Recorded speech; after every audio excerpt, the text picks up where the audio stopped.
Sangat banyak pelajaran yang bisa kita ambil dari kajian ini, dan sungguh kita ini banyak kekurangannya dalam masalah akhlak ini, sehingga harapan kami kajian-kajian tentang akhlak ini bisa sering diselenggarakan sehingga kita bisa mengkoreksi terus-menerus akhlak kita semua.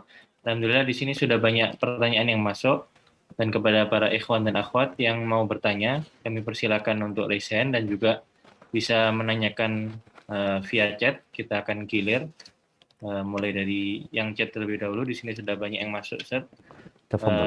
Di antara pertanyaan yang ditanyakan adalah bagaimana apabila kita memiliki saudara-saudara yang atau orang di sekitar kita ada yang suka merokok, bagaimana kita menasihatinya dan bagaimana sikap kita terhadap orang yang suka merokok ini, Ustaz.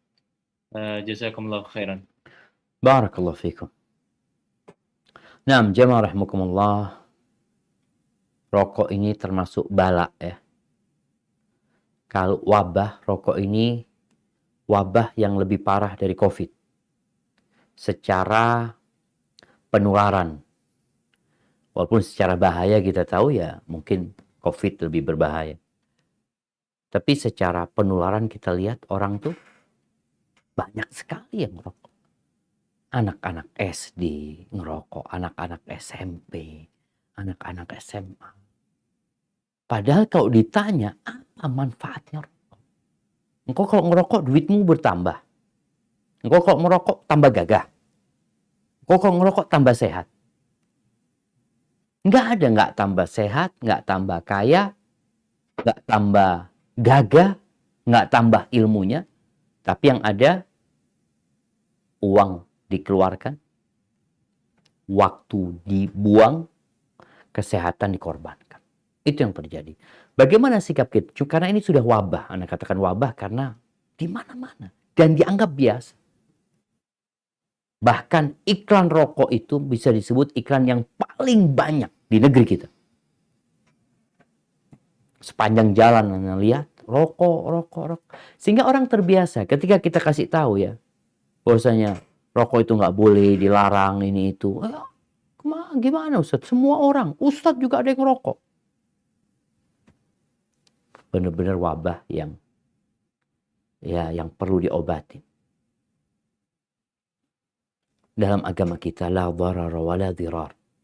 Kita tidak boleh membahayakan diri kita, nggak boleh membahayakan orang lain. Dan kita tahu rokok itu berbahaya. Bagaimana sikap kita kepada orang yang merokok itu? Yang pertama, kita perlu berakhlak mulia dengan dia. Santun sama dia ngomongnya. Agar terbuka hati dia. Kita sampaikan kepada anak ini sayang sama antum. Anak sayang sama antum, kalau bisa ya antum tinggalkanlah rokok ya. Kalau tadi kita perlu mengajak dia untuk berdialog dengan diri dia sendiri. Sejak bertahun-tahun antum merokok, antum dapat apa? Ada orang yang rokok dari SMP sampai umur 50 tahun.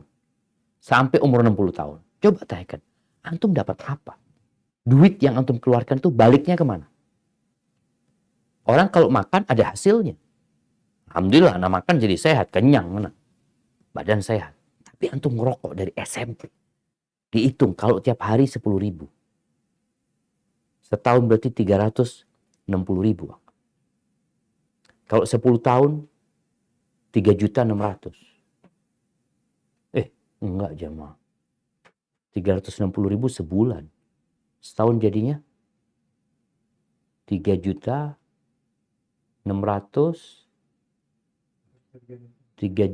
4.300.000 kira-kira. 4.300.000 setahun. 10 tahun 40 juta. 20 tahun antum ngerokok, itu 80 juta uang di sana. Maka tanya, anak mengeluarkan uang segitu, apa hasil yang anak dapat? Buat keluarga, buat anak, nggak ada. Jadi ajak dia berpikir. Soalnya kadang-kala orang yang ngerokok itu sudah buntu otaknya. Dalam artian dia dikasih nasihat itu, enggak, ustadz lain mengatakan nggak apa-apa. Kok anak punya ustadz ngerokok juga seperti itu. Padahal kita tahu Rasulullah SAW nggak ngerokok. Rasulullah SAW itu menghalalkan yang baik-baik dan mengharamkan yang berbahaya. Sambil didoakan orang tersebut. Ya. Karena memang sekali lagi ini satu hal yang dianggap lumrah jemaah. Dianggap nggak dosa sama kebanyakan orang. Hadza wallahu a'lam bissawab.